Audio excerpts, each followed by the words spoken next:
That's the only problem. And that is what has hidden my head for the last 1 year. Because if you are collecting, if for every 10 shillings you collect, 7 shillings unaenda kulipa madeni, there is a problem, isn't it? Yes. Because then you are left with 3 shillings. Kulipa mshahara, kulipa counties,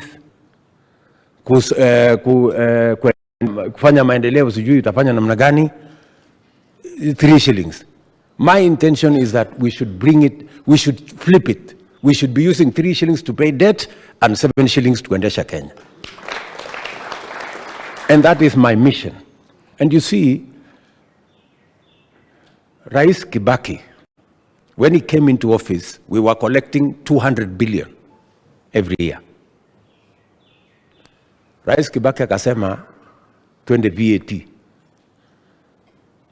That is how Kenya, by the time Kibaki was leaving office, we were collecting close to 1 trillion. We were collecting 900 billion from 200 billion.